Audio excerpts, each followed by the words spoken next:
I think the topic today, we're talking about what? Leadership skill for new economy. Yeah? We're talking about new economy. I don't know, from my point of view, I think going to be the same. Okay. Why? I mean, that the leadership skill have to change, you see. Since leadership is also the leadership. Economy is economy. Why we need to change it? Okay, so let me take that. We are actually in the new economy. Also, some people call it the economy 4.0. Yeah. In this economy, it's really the digital economy, right? Everything from banking to learning to living, right, has gone digital. Yeah. There isn't a part of our lives that digital has not touched yet. And companies are finding that the change is happening very fast because we are living in the world of not just human intelligence, but artificial intelligence and machine learning and product life cycle, new products and services coming to market faster and faster. So in this environment, it's very different from the environment that we lived in just 10 years ago. In this environment, the managers and the leaders cannot have all the answers.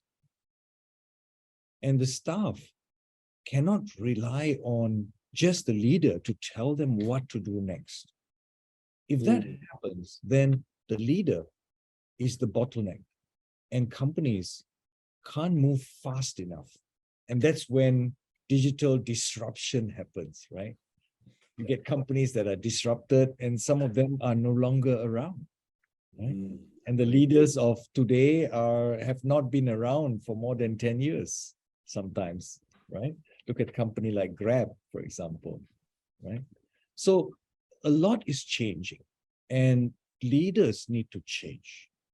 So that's the first point. The economy is different. Second point is the people are different. You look at the chart on the left. I know it's small, but let me just describe it to you. Currently, about 55% of the workforce consists of millennials and Generation Z. Yeah. By 2025, that will be over 60%. So this table is a summary from an article done by Forbes magazine, where they asked millennials and Gen Z people, what do they want out of the place they work? Surprising. On the left side, you will see, right, amongst a lot of different answers, right? The millennials said they don't want bosses. They want a coach.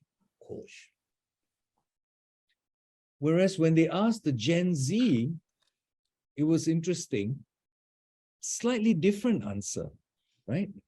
The Gen Z said they want to be mentored so that they can advance quickly.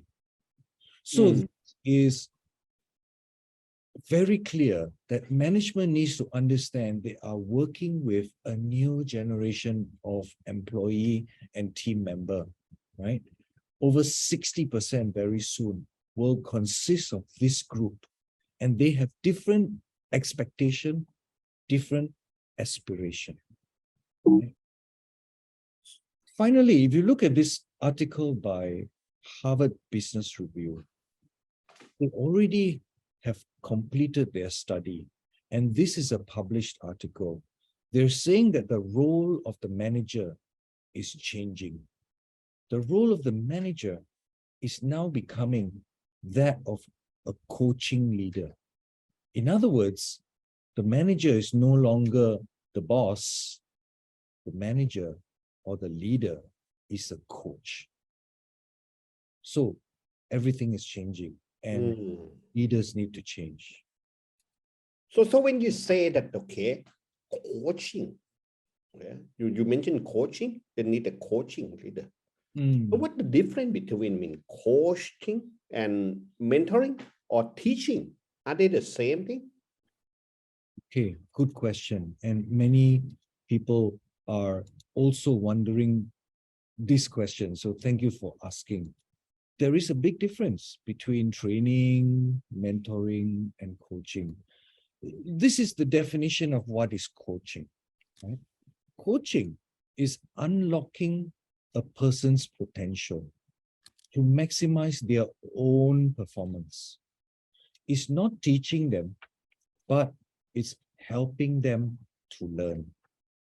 And in the new environment, because the environment is changing so fast, just now we talked about the new economy, right? Yep.